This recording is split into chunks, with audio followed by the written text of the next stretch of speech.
Hi, and welcome to Enchantment of Eternity's review for Better Call Saul Season 2, Episode 8, Fifi. This video is a part of a series of videos where I review episodes of Better Call Saul, so I'll have to give a spoiler warning for Better Call Saul up to Season 2, Episode 8. If you haven't seen up to this point, you may not want to watch this video, otherwise some things may be spoiled for you. So this was basically just a setup episode. Not much really happened in it, and it was more of setting up the next episode more than anything else. And Season 1 had a Game of Thrones type structure where Episode 9 was the big, shocking episode, and the finale was just dealing with the aftermath. So I'm kind of expecting the same thing this season, and it does seem to be building to that. But this episode, even the ending seemed to be just building to the next episode, so it didn't really seem self-contained to me. But, that's fine. I must renew my feelings that Better Call Saul should be released like a Netflix show all at once, because it seems to be made more for binge watching than watching weekly. And if I wasn't so weak-willed, I'd probably wait until the season finished and watch it all at once. But unfortunately, I have no willpower. Plus, I wouldn't be able to do these weekly reviews. So here we go. So we start the episode in a very Breaking Bad-esque way with a beautifully shot scene of a truck going through customs at the Mexican border coming into the U.S. Once through, the guy stops by a highway in the middle of nowhere and picks up a gun. Later on, when Mike is scoping out Hector Salamanca, we see the same truck pull up to where he's at. So obviously the truck is being used by the Salamancas to smuggle something in from Mexico, most likely drugs. So basically we got 20 minutes worth of scenes just to convey that one piece of information. I know that Better Call Saul and Breaking Bad, for that matter, love to do things like this and move a bit slowly, but come on, this is a bit ridiculous. Then the episode ends with Mike drilling holes into a hose and then putting nails in it. So it seems like he's making one of those spiky thingies to put out the tires on that truck. But that's just my guess. So I still don't know what he's ultimately up to and what he hopes to accomplish with the Salamancas, but I still think it's a possibility we may find out how Hector got in the wheelchair, and I still think it's a possibility that Mike may have something to do with it. Maybe, he causes a car crash that causes Hector to be paralyzed in such a way. I don't know, but I'm really curious to see. So with the Jimmy and Kim storyline, they're preparing to start their own practice together, and Jimmy gives Kim advice on how best to steal her client, Mercer Verda, away from HHM, but by slipping Howard her resignation overnight and stealing them away before Howard has a time to react. But she refuses to behave in the shady way that Jimmy does and says she'll do things her way. So she goes to give her resignation to Howard in person, and he's really nice about it and tells her he envies her and that they'll pay off the rest of her loans. But as soon as she steps out of his office, she hears him trying to call Mercer Verde to keep them. So she runs to her office and calls her friend and manages to set up a meeting.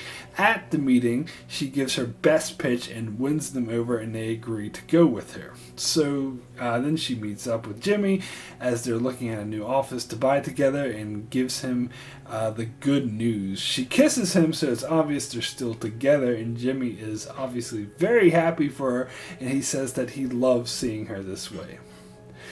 But then we move on to Chuck, who gets a visit from Howard, who tells him that they lost Mercer Verde, and Chuck seems a bit disappointed. However, as soon as he mentions that they went with Kim, who is going into business with Jimmy, he freaks the fuck out.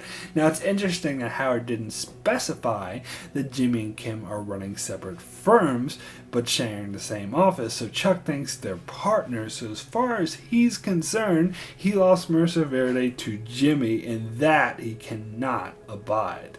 So while Hamlin just wants to advise on how best to proceed, Chuck informs him that he'll be meeting with Mercer Verde himself.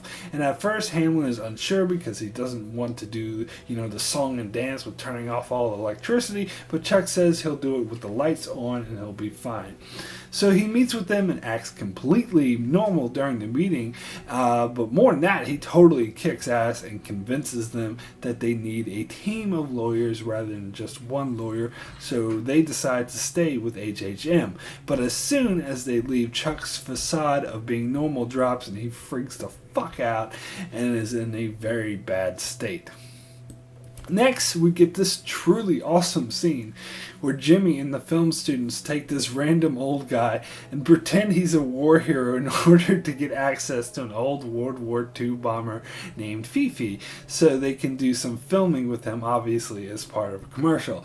And this scene was hilarious, truly hilarious. The old man turned out to be a guy Jimmy represented for public masturbation, and the men at the airbase were convinced he was a war hero and wanted to take pictures with him. It was just so funny. I particularly like when Jimmy was giving him direction, telling him he's fighting the Nazis, and he corrected him that he would be fighting the Japanese. It's like Japanese, since the plane was used in the Pacific. It was really funny.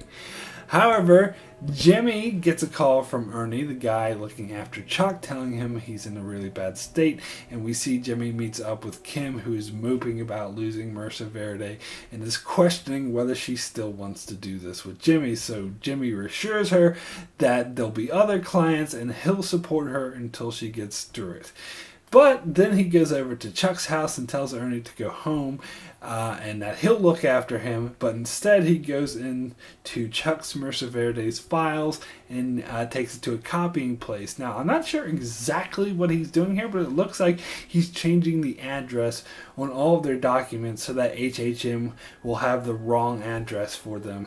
Either way, he's definitely attempting to sabotage them so that HHM will fail and Mercer Verde will go back to Kim. When Chuck wakes up in the morning, Jimmy confronts him about how he sold the clients away from Kim, but Chuck is still feeling too sick to argue, but thanks Jimmy for looking after him and tells him that he would do the same for him. And then you can tell Jimmy is feeling really guilty about altering the files as he looks at them, but not guilty enough to do anything about it.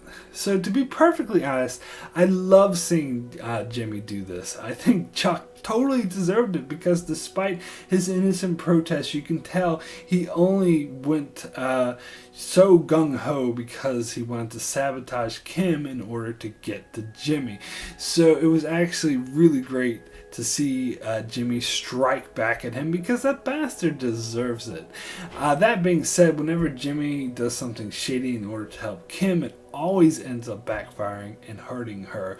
So I wouldn't be too surprised if the same thing happened here. Plus, if she knew he was doing this, she totally would not be okay with it. So my prediction is that Kim eventually will end up going under and not being successful in this venture and will regret that she ever left HHM and will blame Jimmy, and that's when they'll have a huge falling out. And after she leaves, it will be what drives him to become the sleazeball lawyer that he will become, but we'll see. So my rating for Fifi out of 10 is a 7, very good. A really slow moving episode that didn't need to take as much time as it did, but not a bad one. It was a great episode. Got me really hooked to see what will happen next with some great performances and some really funny scenes in the meanwhile. So sufficiently entertaining. So that's it for my review of Fifi. Be sure to check back here next week as I continue to review Better Call Saul, and be sure to check out my channel for many more videos on shows like Game of Thrones, Star Trek, Vikings, Daredevil, and more. And make sure you subscribe so you can keep up with all of that. And thanks a lot for watching.